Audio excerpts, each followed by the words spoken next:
प्रभु यीशु मसीह के नाम में आप सबका मैं प्रभु का सेवक होने के नाते स्वागत करता हूं। मुझे आशा है कि आप सब प्रभु की उपस्थिति में प्रसन्न हैं।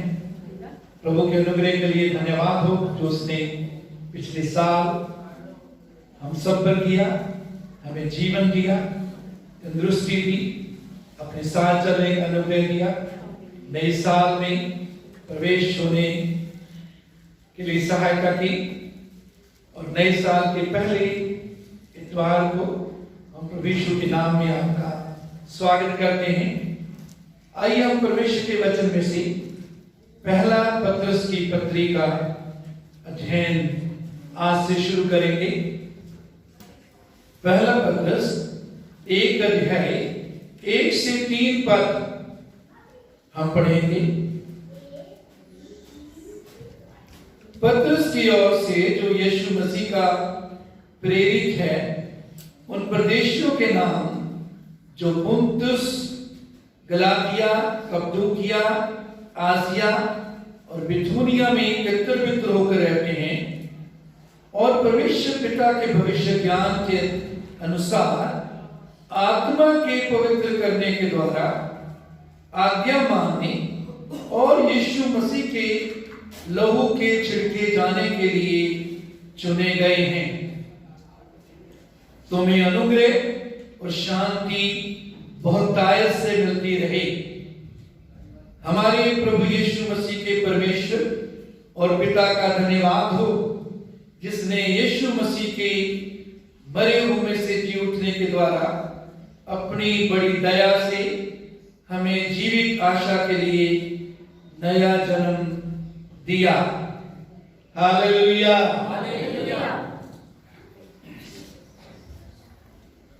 पत्रस ये पत्री उन विश्वासियों के लिए लिख रहा है जो मसीह पर विश्वास करने के कारण सताव का सामना जिन्होंने किया और विश्वास के कारण वो तितर-बितर होकर रह रहे हैं।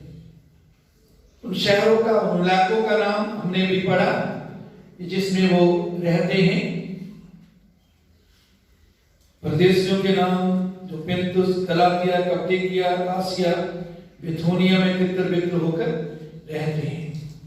तो विश्वास के कारण तितर-बितर जिनको होना पड़ा उनको प्रभु का दास पत्रस पत्री लिख रहा है और इस पत्री में 2 पद में वो कहता है परमेश्वर पिता के भविष्य ज्ञान के अनुसार आत्मा के पवित्र करने के द्वारा आज्ञा मानने और यीशु मसीह के लहू के छिड़के जाने के लिए चुने हुए हैं। पत्रस विश्वासियों को बता रहा है कि तुम लोग चुने हुए हो और आज ये वचन हम सब के लिए भी है। मेरे जीसो, आप जिन्होंने प्रभु यीशु मसीह को अपने जीवन का उद्धारकर्ता बना लिया है, पापों से पश्चाताप किया है, यीशु मसीह को अपने जीवन का उद्धारकर्ता प्रभु बना लिया है, आप चुने हुए हैं। आप क्या किए हुए हैं जी? चुने हुए हैं। संसार में से प्रभु ने आपको और मुझे चुन लिया है और ये चुनाव जो है परमेश्वर पिता के भविष्य ज्ञान के अनुसार, परमेश्वर पिता को भविष्य का ज्ञान है। उस ज्ञान के अनुसार उसने हमें चुन लिया है। मेरे चीजों, परमेश्वर हमारे भविष्य को जानता है। भविष्य में हम क्या करेंगे, कैसे चलेंगे, इसके बारे में जानता है। तो भविष्य ज्ञान के अनुसार उसने हमें चुना है। आगे आत्मा के पवित्र करने के द्वारा आज्ञा मानने के लिए चुना है।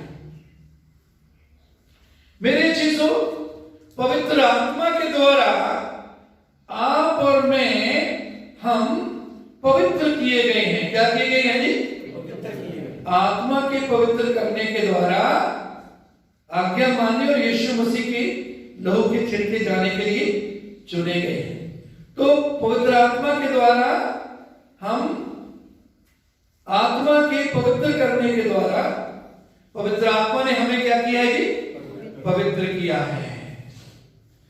पवित्र आत्मा ने हमें अलग किया है परमेश्वर के लिए, पाप से अलग किया है, संसार से अलग किया है, शैतान के साथ संबंध से अलग किया है।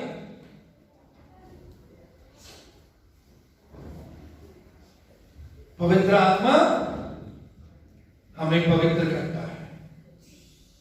प्रतिदिन जब हम पवित्र आत्मा के साथ संगति करते हैं तो उस पवित्रता में हम बने रहते हैं, उस पवित्रता में हम चलते हैं।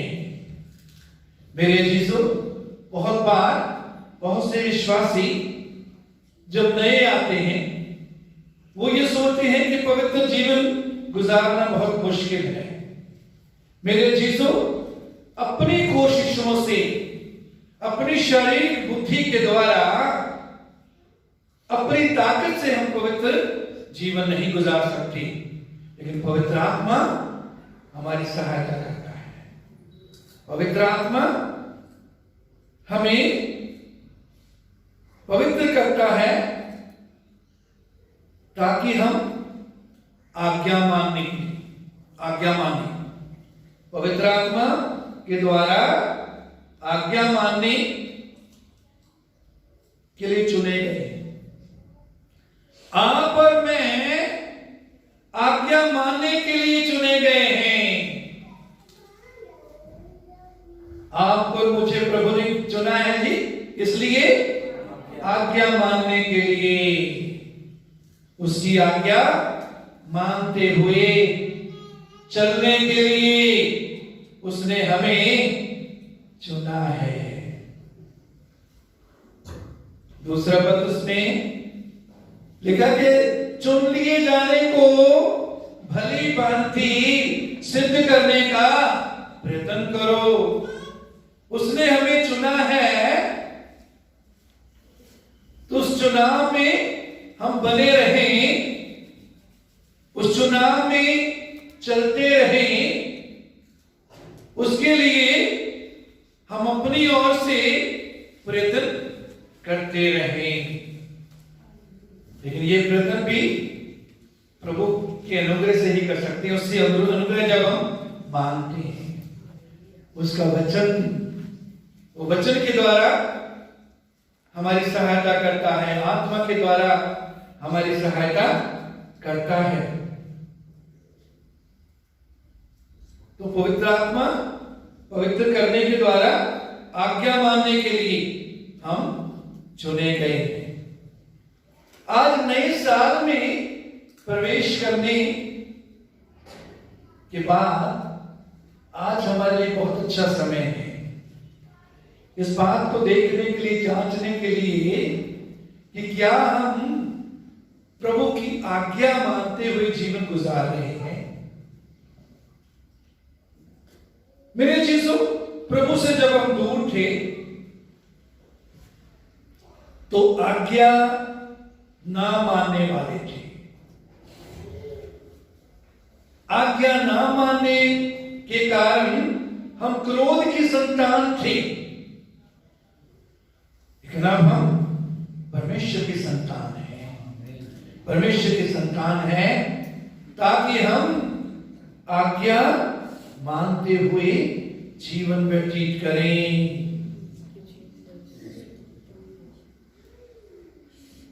मेरे चीजों, परमेश्वर ने जितनी भी आज्ञाएं अपने लोगों को दी हैं, वो आज्ञाएं कठिन नहीं है। यदि हम ना मानना चाहें तो वो हमारे लिए कठिन है।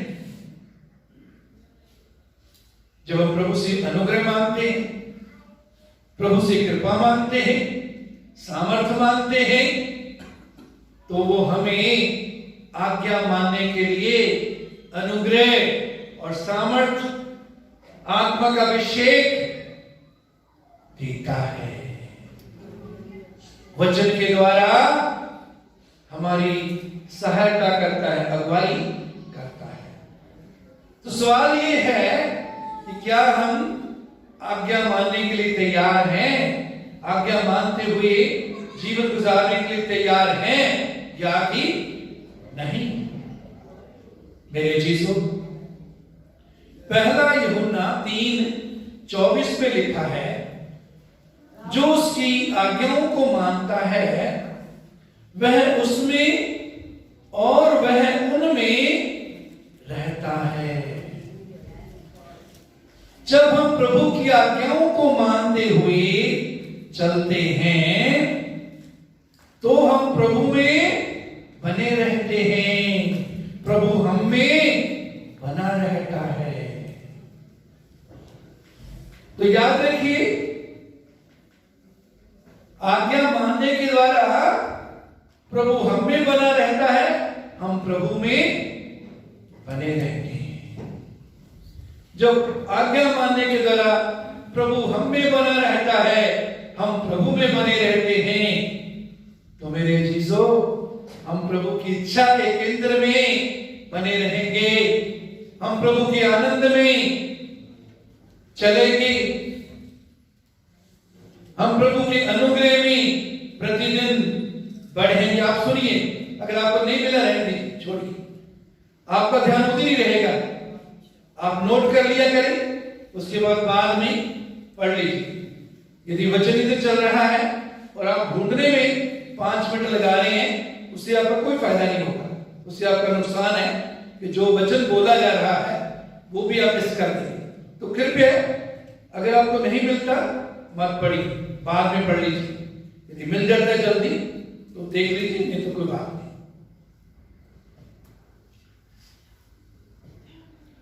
तो आज्ञा मानने के द्वारा क्या है जी? प्रभु हम में बना रहता है और हम प्रभु में बने रहते हैं। उसके साथ एक आत्मा होकर हम चलेंगे। प्रभु का स्वभाव, उसका जीवन हम में दिखाई देता है। उसके गुण, उसका चरित्र, आत्मा का फल हमें दिखाई देता है। मेरे चीजों, उसके बाद हम पहला शमूएल 13 से 14 पद पढ़ें। यहां लिखा है, शमूएल ने शाऊल से कहा, तूने मूर्खता का काम किया है। तूने अपने परमेश्वर यहोवा की आज्ञा को नहीं माना, नहीं तो यहोवा तेरा राज्य इस्राएलियों के ऊपर सदा स्थिर रखता। तूने यहोवा की आज्ञा को नहीं माना। परमेश्वर शमूएल के द्वारा शाऊल से बोल रहा है कि तूने परमेश्वर की आज्ञा को नहीं माना, इसलिए तेरा राज्य तुझसे छीना जा रहा है। अगर तू आज्ञा मानता तो तेरा राज्य तेरे पास सदा के लिए रहता। 14 पर तू अब तेरा राज्य बना ना रहेगा। यहोवा ने अपने लिए एक ऐसे पुरुष को ढूंढ लिया है जो उसके मन के अनुसार है, और यहोवा ने उसी को अपनी प्रजा पर प्रधान होने के लिए ठहराया है, क्योंकि तुमने यहोवा की आज्ञा को नहीं माना।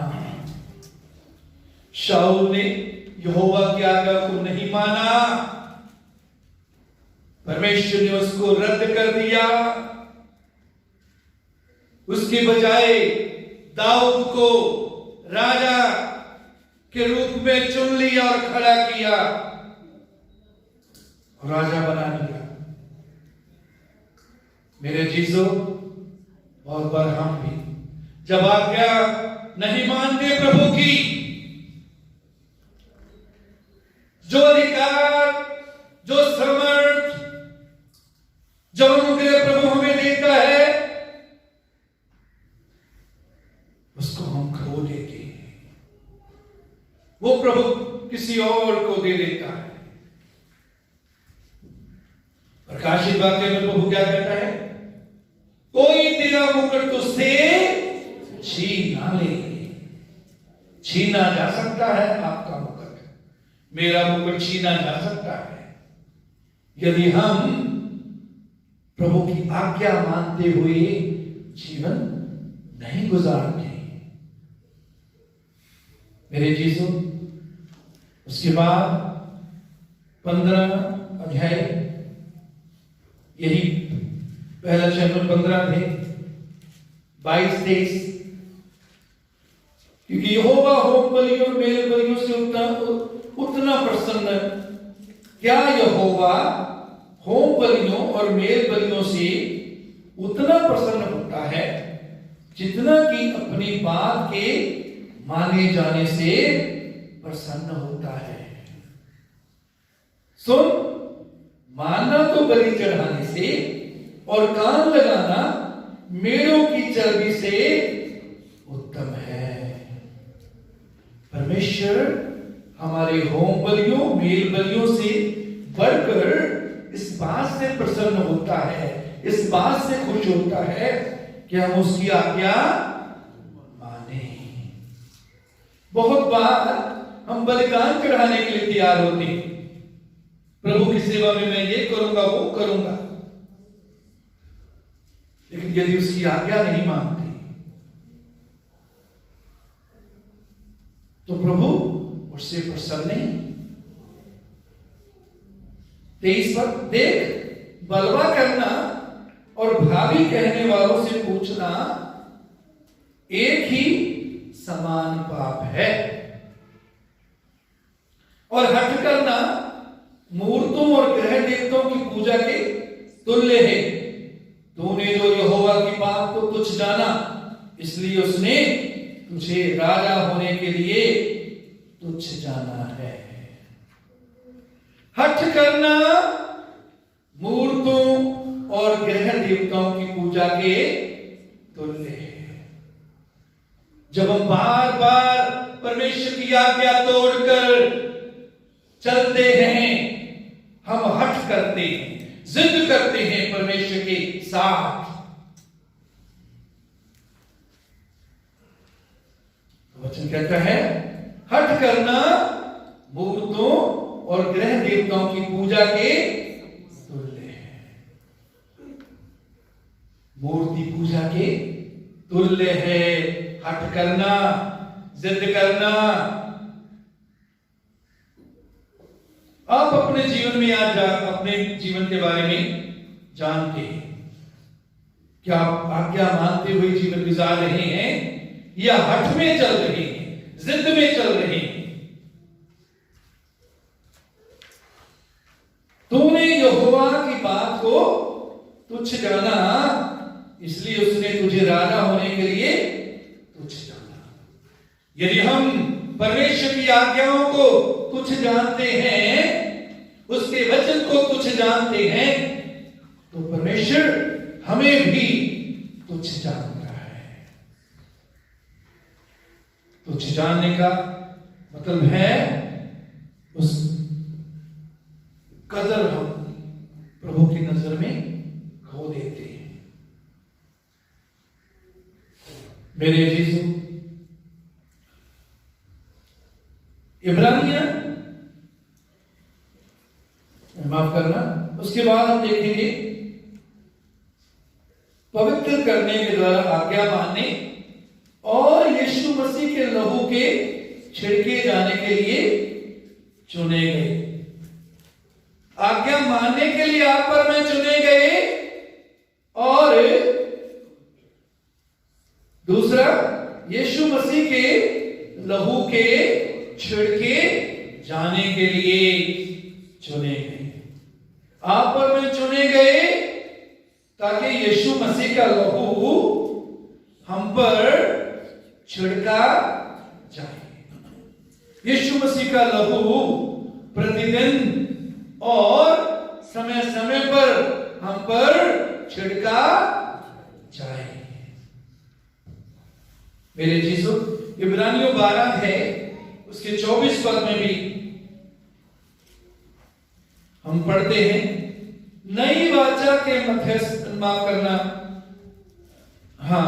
नई वाचा के मध्यस्थ यीशु और छिड़काव के उस लहू के पास आए हो जो हाबिल के लहू से उत्तम बातें कहता है। हम छिड़काव के लहू के पास आए हैं, वो यीशु का लहू जो हम पर छिड़का जाता है, वो यीशु का लहू जिसके छिड़काव के लिए हमें उसके लहू पर प्रतिदिन विश्वास करना है। जब विश्वास करते हैं यीशु के लहू पर, विश्वास के द्वारा यीशु का लहू अपने ऊपर लगाते हैं, अपने परिवार पर लगाते हैं, अपने काम पर लगाते हैं, जो कुछ प्रभु ने हमें दिया है, हमारे अधिकार में दिया है, उस पर जब हम लगाते हैं, यीशु का लहू छिड़कते हैं, तो वो हमारे लिए कार्य करता है। यीशु का लहू हमारे लिए कार्य करता है। मेरे यीशु, पहला यूहन्ना 1:7, पहला यूहन्ना की पत्री 1:7 पद में क्या लिखा है? यीशु का लहू हमें सब पापों से शुद्ध करता है। यीशु का लहू हमें सब पापों से शुद्ध करता है। यीशु का लहू हमें सब पापों से शुद्ध करता है। मेरे चीजों, हम जब प्रभु के पास आते हैं, प्रभु से दूर जब जीवन होता है, तो हम पापों की क्षमा मांगते हैं। यीशु के लहू पर जो उसने क्रूस पर बहाया, उस पर विश्वास करते हैं, उसके द्वारा, यीशु के लहू के द्वारा हमारे पाप धुल गए। उससे हमें प्रभु ने शुद्ध किया। मेरे चीजों, यही नहीं, प्रभु के साथ चलते हुए बहुत बार जाने या अनजाने में हम यदि पाप कर बैठते हैं, तो भी प्रभु को यीशु का लहू हमें क्या करता है? शुद्ध करता है। यीशु का लहू शुद्ध करता है, इसका मतलब ये बिल्कुल नहीं है कि चलो जी यीशु का लहू शुद्ध करेगा, शुद्ध कर देता है, इसलिए हम पाप करते रहें, फिर उसके लिए माफी मांग लेंगे। मेरे चीजों, ऐसे नहीं करता है। हर एक प्रभु के सच्चे बच्चे में, उसकी सच्ची संतान में ये इच्छा होनी चाहिए, या ये इच्छा होती है कि मैं यीशु के समान बनता जाऊं, मैं पवित्रता में चलता जाऊं। हाँ, इस संसार में रहते हुए, क्योंकि हम सिद्ध नहीं हैं, सिद्धता की ओर बढ़ रहे हैं, तो कई बार बोलने के द्वारा, आंखों के द्वारा, कानों के द्वारा, हाथ के द्वारा पाप में यदि गिर जाते हैं, तुरंत उसको मान लें, छोड़ दें, उसके लिए दुखी हो प्रभु के सामने हृदय की गहराई से पश्चाताप करें, प्रभु से सामर्थ्य मांगी कि वो हमें सामर्थ्य दे, ताकि हम उस पर जय पाए पाप पर। तो यीशु का लहू हमें सब पापों से क्या करता है जी? शुद्ध करता है। यीशु के लहू में सामर्थ्य है, यीशु के लहू में जीवन है। पाप चाहे कितना भी गहरा हो, कितना भी बड़ा हो, हर तरह के पाप को शुद्ध करने की यीशु के लहू में सामर्थ्य है। मेरे यीशु कुलुस्सियों 1:20 में लिखा है, और उसके क्रूस पर बहे हुए लहू के द्वारा मेल मिलाप करके सब वस्तुओं का उसी के द्वारा से अपने साथ मेल कर ले, चाहे वे पृथ्वी पर की हो चाहे स्वर्ग में की। यीशु के लहू के द्वारा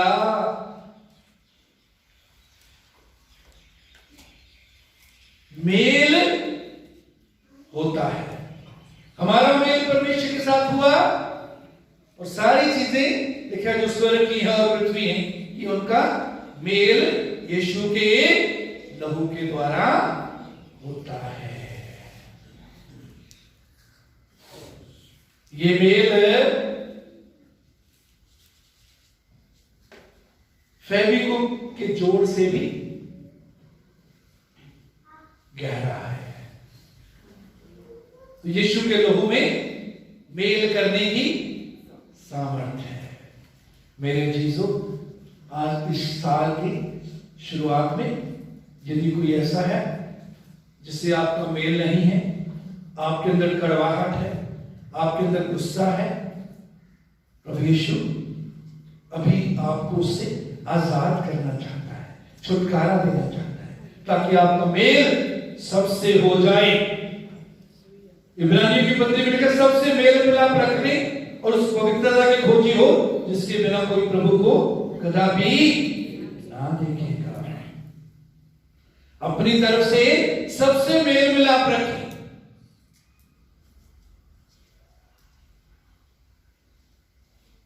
प्रकाशित वाक्य 5:9 में, तूने बद्ध होकर अपने लहू से हर एक कुल और भाषा और लोग और जातियों में से परमेश्वर के लिए लोगों को मोल लिया है। यीशु मसीह ने लहू के द्वारा आप और मुझे मोल लिया है। वो लहू की कीमत उसने अदा कर दी है। आप और मैं शैतान के हाथ में बिके हुए थे, उसने हमें लहू के द्वारा क्या कर लिया है जी? मोल लिया है, छुड़ा लिया है। अब हम आजाद हैं, अब हम शैतान के हाथ में नहीं हैं, हम उस पर जय पाकर चल सकते हैं। उसका स्थान हमारे पांव के नीचे है। इब्रानी 10:19, इसलिए हे भाइयों, जब हमें यीशु के लहू के द्वारा नए और जीवते मार्ग से पवित्र स्थान में प्रवेश करने का याब हो गया है।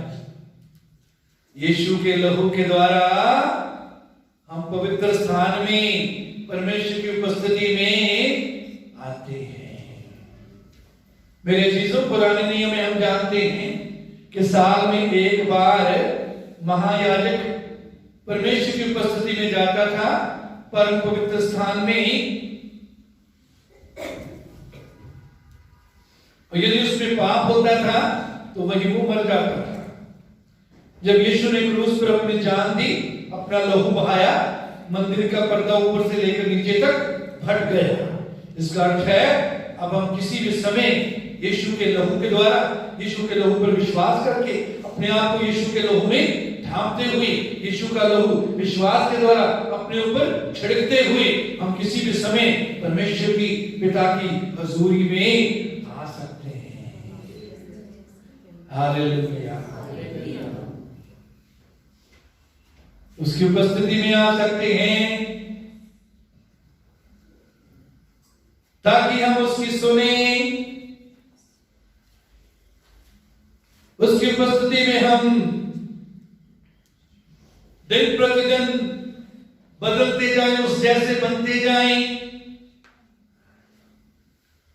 उसके हृदय में क्या है ये जान सकें।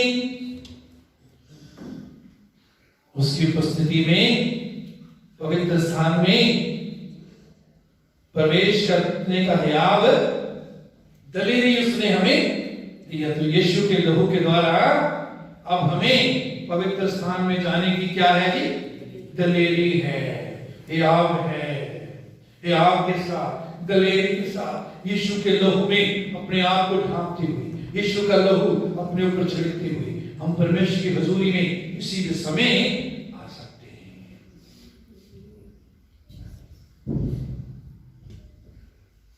प्रकाशित वाक्य 12:11 पद में यहां लिखा है, मेमने के लहू के द्वारा और गवाही के वचन के द्वारा उस पर जयवंत हुए। शैतान पर जय पाने के लिए यीशु का लहू सामर्थी है। मेरे अजीजों, प्रभु यीशु मसीह ने मौत पर जय पाने के द्वारा शैतान के हाथ से उसकी सामर्थ की, मौत की चाबी छीन ली है और वो चाबी उसने हमें दे दी है। हम जो उसकी दुल्हन हैं, वो अधिकार उसने हमें दे दिया है शैतान की ताकतों पर। तो शैतान पर हम मेमने के लहू के द्वारा हम जयवंत होते हैं। बहुत से लोग कहते हैं मुझे शैतान बहुत सताता है, शैतान बहुत तंग करता है, शैतान मेरे पीछे पड़ा हुआ है। मेरे अजीजों, ये इसलिए है क्योंकि हम अपने अधिकार को जानते नहीं हैं और उसका इस्तेमाल नहीं करते। मेरे अजीजों, यीशु के लहू के द्वारा और इसके साथ ही लिखा गवाही के वचन के द्वारा हम शैतान पर क्या पाते हैं? जय पाते हैं, जीत पाते हैं। आप और मैं शैतान पर जय पाने के लिए बुलाए गए हैं और ये जय यीशु के लहू के द्वारा हम पाते हैं। जब अपने आप को यीशु के लहू में हम ढांपते हैं, जहां यीशु का लहू लग जाता है वहां शैतान आ नहीं सकता। जहां यीशु का लहू लग जाता है, शैतान को यीशु के लहू से बहुत घृणा है, नफरत है। शैतान वहां से दूर रहता है जहां यीशु का लहू लगाया जाता है, जहां यीशु का लहू विश्वास के द्वारा छिड़का जाता है। आप ऊंचे बोल सकते हैं हालेलुया, अच्छी बात है, प्रभु को महिमा देने वाली बात है। हालेलुया। इब्रानियों 13:20 पद में लिखा है, अब शांति दाता परमेश्वर जो हमारे प्रभु यीशु मसीह को, जो भेड़ों का महान रखवाला है, सनातन वाचा के लहू के गुण से मरे हुए में से जिलाकर ले आया। मेरे चीजों, उस सनातन वाचा का लहू, यीशु का लहू, यीशु के लहू में वो सामर्थ है जिस लहू के द्वारा पिता परमेश्वर ने यीशु को मरे हुए में से क्या किया जी? जिंदा किया। तो यीशु के लहू में क्या है जी? सामर्थ है। यीशु के लहू में जीवन है। यीशु के लहू में परमेश्वर की जिंदगी है। यीशु के लहू में परमेश्वर की सामर्थ है। वो सामर्थ, वो जीवन आज हमारे पास है। हम उस सामर्थ को, उस जीवन को मुर्दा हालात को बदलने के लिए इस्तेमाल करें। एक बार फिर मैं इस आयत पर आपका ध्यान दिलाना चाहूंगा। अब शांति दाता परमेश्वर जो हमारे प्रभु यीशु को, जो भेड़ों का महान रखवाला है, सनातन वाचा के लहू की गुण से मरे हुए में से जलाकर ले आया। उस लहू के द्वारा, यीशु के लहू के द्वारा यीशु को मुर्दों में से क्या किया जी? पिता परमेश्वर ने जिंदा कर दिया लहू के द्वारा। आज कोई भी मुर्दा हालात का आपका है, उस पर यीशु का लहू विश्वास के द्वारा छिड़कना शुरू करें, लगाना शुरू करें। हालात बदल जाएंगी, मुर्दा हालात बदल जाएंगी, जिंदगी आ जाएगी। परमेश्वर की सामर्थ को आप देखेंगे, परमेश्वर के जीवन को आप देखेंगे। आप अपने जीवन पर लगाएं, अपने परिवार के जीवन पर लगाएं, अपने कारोबार पर लगाएं, अपने घर पर लगाएं। जो भी आपका है, जिस पर भी आपका अधिकार है, उस पर आप यीशु का लहू विश्वास के द्वारा छिड़क सकते हैं, लगा सकते हैं। उससे मुर्दा हालात में जिंदगी आती है।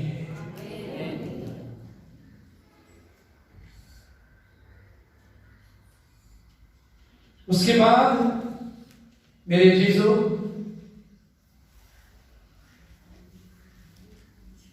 यीशु हमारे प्रभु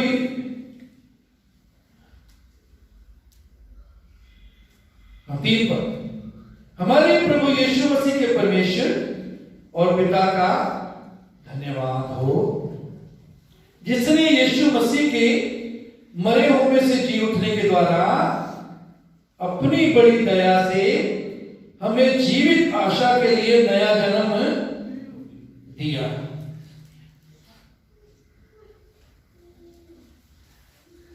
कुछ बातों पर हम ध्यान करेंगे। सबसे पहले हम नए जन्म पर ध्यान करेंगे। परमेश्वर ने लिखा है, जिसने यीशु मसीह के मरे हुए से जी उठने के द्वारा अपनी बड़ी दया से हमें जीवित आशा के लिए नया जन्म दिया है। आपको और मुझे नया जन्म परमेश्वर ने दिया, किसके द्वारा? यीशु मसीह के जी उठने के द्वारा। किसके द्वारा जी? यीशु मसीह के जी उठने के द्वारा। यदि प्रभु यीशु मसीह क्रूस पर बलिदान देने के बाद, खून बहाने के बाद जी ना उठता, तो मेरे चीजों हम नया जन्म नहीं पा सकते थे। प्रभु यीशु मसीह ने क्रूस पर अपना बलिदान दिया, अपना लहू बहाया, उसके द्वारा वो उद्धार का काम जो प्रभु यीशु करने आए थे, उसकी शुरुआत उसने की। और वो जरूरी था कि वो अपना बलिदान दे, अपना खून बहाए, उद्धार के काम की उसने शुरुआत की। मेरे चीजों, लेकिन जब तक यीशु मुर्दों में से जी नहीं उठा, तब तक चेलों में से किसी को नया जन्म नहीं मिला। हम परमेश्वर के वचन में यूहन्ना 20 अध्याय 22 पद में देखते हैं, यहां लिखा यह कहकर उसने उन पर फूंका और उनसे कहा, पवित्र आत्मा लो। यह कहकर उसने उन पर फूंका और उनसे कहा, पवित्र आत्मा लो। उससे पहले पवित्र आत्माओं के साथ था, लेकिन अब जी उठने के बाद जब चेलों को प्रभु मिलते हैं तो वे क्या कहते हैं? पवित्र आत्मा लो। पहले उनके साथ था, अब नया जन्म जब प्राप्त किया तो पवित्र आत्मा उनके अंदर आ गया पवित्र आत्मा, लो। उसके बाद प्रभु कहता है जब तक पवित्र आत्मा तुमको ना मिले तुम यरूशलेम में ठहरे रहना। फिर तो कम 1:8 में प्रभु क्या कहता है, जब पवित्र आत्मा तुम पर आएगा तुम सामर्थ पाओगे।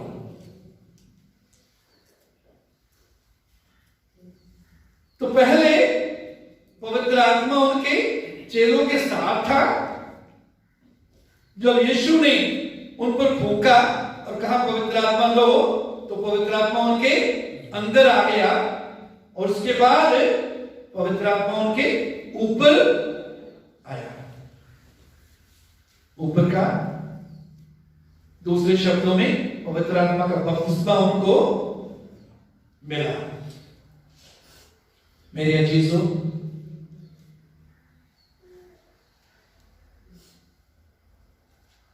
इब्रानियन 9:12 में लिखा है, अपने ही लहू के द्वारा एक ही बार पवित्र स्थान में प्रवेश किया और अनंत छुटकारा प्राप्त किया। यीशु मसीह ने अनंत छुटकारा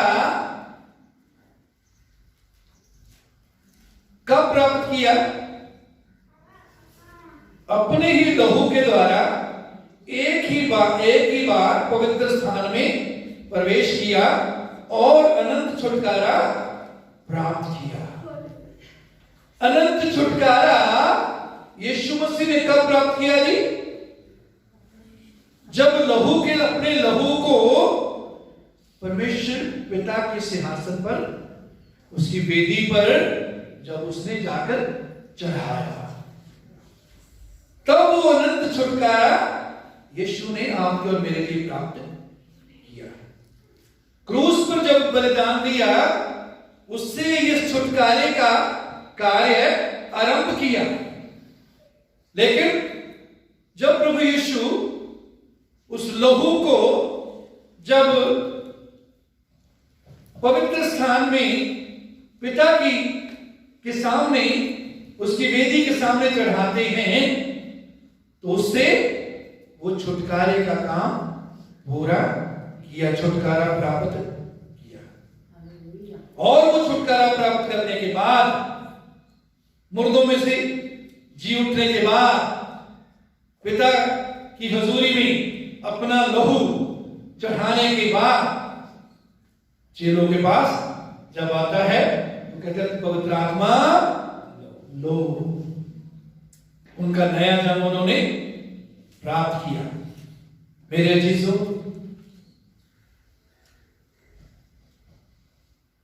लूका 10:20 में लिखा है, तो भी इससे आनंदित मत हो कि आत्मा तुम्हारे वश में है, परंतु इससे आनंदित हो कि तुम्हारे नाम स्वर्ग पर लिखे गए। बहुत से लोग सोचते हैं कि उनके नाम तो जीवन की पुस्तक में लिखे हुए थे, वो तो घर पाए हुए थे, बचे हुए थे, नए जन्म पाए हुए थे। मेरी चीजों, जीवन की पुस्तक में नाम लिखने का जो संबंध है, प्रकाशित वाक्य 17:8 में हम पढ़ते हैं, पृथ्वी के रहने वाले जिनके नाम जगत की उत्पत्ति के समय से जीवन की पुस्तक में लिखे नहीं गए, ये उनके बारे में है। लेकिन यहां से हम एक बात सीखते हैं कि जगत की उत्पत्ति से जीवन की पुस्तक में नाम लिखे जाते हैं। जगत की उत्पत्ति के समय से जीवन की पुस्तक में नाम लिखे गए। तो उनके नाम जो जीवन की पुस्तक में लिखने का अर्थ ये बिल्कुल नहीं था कि वो नया जन्म पाए हुए थे। फिर बहुत से लोग सोचते हैं कि उन्होंने चंगाई दी, उन्होंने दुष्ट आत्माओं को निकाला चेलों ने, हाँ ठीक है, लेकिन वो ये इस बात का सबूत नहीं है कि वो नया जन्म पाए हुए थे। पुराने नियम में भी बहुत से भक्तों ने, बहुत से परमेश्वर के सेवकों ने चमत्कार किए, बड़े बड़े चमत्कार किए। मूसा ने भी चमत्कार किए, दूसरों ने भी चमत्कार किए। पवित्र आत्मा उन पर आता था, लेकिन पवित्र आत्मा के द्वारा उनको नया जन्म नहीं मिला होता। मेरे चीजों, आज आप और मैं बहुत आशीषित हैं। पुराने नियम के भक्तों से अधिक आशीषित हैं, क्योंकि पवित्र आत्मा आप में और मुझ में वास करता है। वो सत्य के बारे में तुम्हारी अगुवाई करेगा, आने वाली बातें तुम्हें बताएगा, यीशु को हम पर प्रकट करता है। पवित्र आत्मा हम में वास करता है, निर्बलता में हमारी सहायता करता है, हमें प्रार्थना करना सिखाता है, हमें गवाही की सामर्थ्य देता है, प्रभु की सेवा के लिए सामर्थ्य देता है, और ये सदैव हमारे अंदर रहने के लिए भेजा गया है। तो धन्यवाद है, नए नियम में आप और मैंने नया जन्म प्राप्त किया है।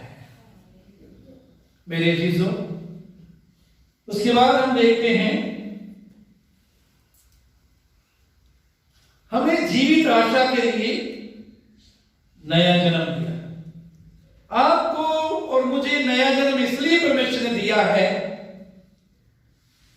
इसलिए जी अभी हमने पढ़ा, जीवित आशा के लिए, जीवित आशा के लिए, जिंदा उम्मीद, लिविंग होप के लिए। मेरे चीजों, परमेश्वर के वचन में पहला कुरिन्थियों 15 अध्याय उसके 19 पद में लिखा है, यदि हम केवल इसी जीवन में मसीह से आशा रखते हैं तो हम सब मनुष्यों से अधिक अभागे। यहां अभागे शब्द नहीं होना चाहिए, क्योंकि भाग्य अभाग्य में हम विश्वास नहीं करते। हम यहां श्रापित वर्ड ज्यादा अच्छा है, होना चाहिए था। धन्य और श्रापित दो वर्ड हैं। तो कहते हैं, यदि हम इसी जीवन में आशा रखते हैं तो हम सब मनुष्यों से अभागे हैं। दूसरे मनुष्यों को भी इसी जीवन में आशा है। वो कहते हैं, किसने स्वर्ग किसने देखा है जी, मरने के बाद किसने कौन सा देखा है। कहते हैं, यदि हमें भी इसी जीवन में आशा है, इस जीवन के बाद हमारी क्या आशा है, वो आशा हमें नहीं है, तो हम श्रापित हैं या अभागे हैं। मेरे चीजों, तीतुस 2:13 में यहां लिखा है, और उस धन्य आशा की अर्थात अपने महान परमेश्वर और उद्धारकर्ता मसीह यीशु की महिमा के प्रकट होने की बाट जोहते रहें। जो आशा आपके और मेरे सामने है, इसे धन्य आशा कहा गया है, ब्लेस्ड होप, मुबारक उम्मीद कहा गया है।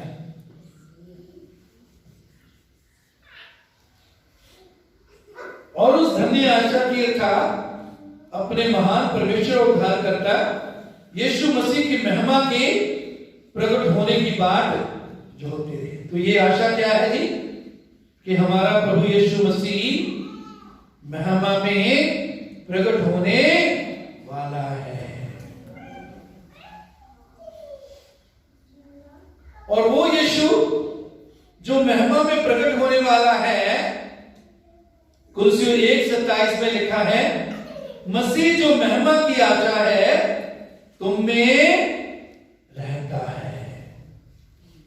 वो मसीह जो हमारी महिमा की आशा है, जिसकी हम आशा करते हैं कि वो महिमा में प्रकट होने वाला है, वही मसीह आप में और मुझ में रहता है। वो मसीह आप में और मुझ में रहता है पवित्र आत्मा के द्वारा, और वही मसीह महिमा में प्रकट होने वाला है। जब वो प्रकट होगा तो पौलुस कहता है पहला थिस्सलुनीकियों 4 में, जो हमसे पहले सो गए होंगे वो पहले जी उठेंगे, हवा में बादलों पर उठा लिए जाएंगे, और हम जो जीवित होंगे बदल जाएंगे। यीशु जैसा हमारा शरीर होगा, वैसा शरीर जैसा प्रभु यीशु मसीह का मुर्दों में से जी उठने के बाद था, वैसा ही शरीर हमारा भी होगा। इसको हमारी देह का छुटकारा या देह का उद्धार भी कहा जाता है। अगले हफ्ते हम उद्धार के 3 पहलुओं के बारे में अध्ययन करेंगे। हमारी आत्मा का उद्धार, हमारे प्राण का उद्धार और हमारे शरीर का उद्धार। मेरे यीशु परमेश्वर का धन्यवाद करते हैं इस वचन के लिए। अपनी बड़ी दया से हमें जीवित आशा के लिए नया जन्म दिया है। हमें नया जन्म दिया है अपनी बड़ी दया से। किससे भी अपनी बड़ी, उसने अपनी बड़ी दया हम पर की। इसलिए हम किसी चीज का घमंड ना करें, किसी भी चीज का घमंड नहीं कर सकते हम। उसने अपनी बड़ी दया से हमें नया जन्म दिया है, अपनी बड़ी दया से हमारे पापों को क्षमा किया है, अपनी बड़ी दया से हमें अपनी संतान बनाया है। आज हम जो कुछ भी हैं परमेश्वर के अनुग्रह से हैं। आज हम जो कुछ भी हैं परमेश्वर के अनुग्रह से हैं। किसी भी बात का हम घमंड नहीं कर सकते। कुछ बात ऐसी हम में खूबी नहीं है जिसका हम घमंड कर सके। हर चीज के लिए प्रभु को महिमा दें, हर चीज के लिए, हर बात के लिए उसका धन्यवाद करें, उसकी स्तुति करें, उसकी महिमा करें, उसकी आराधना करें, उसकी बड़ाई करें, उसे ऊंचा करें, क्योंकि उसने अपनी बड़ी दया हम पर की है। उसकी दया जो हर रोज नई होती जाती है, उसकी दया हर रोज नई होती जाती है। उस दया को हम हर रोज प्राप्त कर सकते हैं। उस दया में हम रोज बने रहें, उस दया में हम रोज बढ़ते रहें। हमारा परमेश्वर दयालु परमेश्वर है, दया करने वाला परमेश्वर है, बड़ी दया करने वाला परमेश्वर है। आइए हम प्रार्थना करेंगे। हालेलुया। धन्यवाद देते प्रभु आज के इस वचन के लिए। तूने अपनी बड़ी दया से हमें जीवित आशा के लिए नया जन्म दिया है। यीशु के लहू के लिए धन्यवाद देते हैं। इस लहू में जिंदगी है, लहू के छिड़के जाने के लिए हम बुलाए गए हैं। अनुग्रह कर प्रभु, ये यीशु के जीवन के लहू का जो हथियार तूने हमें दिया है, आत्मिक हथियार, इस हथियार को प्रतिदिन इस्तेमाल करते हुए हम शैतान पर जय पाएं। यीशु के लहू में अपने आप को ढांपते हुए तेरी हजूरी में प्रतिदिन आए प्रभु।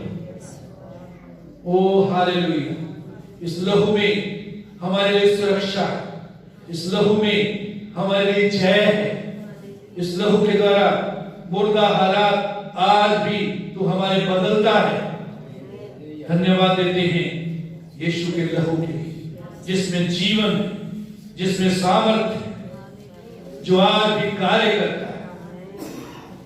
हम सब पर अनुग्रह कर इस लहू में हम हर समय अपने आप को ढांपे रहे और तेरी हजूरी में आते रहे। हालेलुया, और शैतान पर जय पाकर चलते रहे। इन सब चीजों को तेरे समर्थी हाथों में सौंप देते हैं। ये सब तेरे पुत्र हमारे उद्धार करता प्रभु यीशु के नाम से मांगते हैं, आमीन। मेरे चीजों, यदि आपने हमारे वचन की सेवकाई के द्वारा आशीष पाई है तो कृपया इस वचन को दूसरों के साथ शेयर करें। और यदि आपने अभी तक इसे सब्सक्राइब नहीं किया तो सब्सक्राइब करें और दूसरों को सब्सक्राइब करने के लिए उत्साहित करें। प्रभु आप सबको आशीष दे। जय मसीह की शालोम।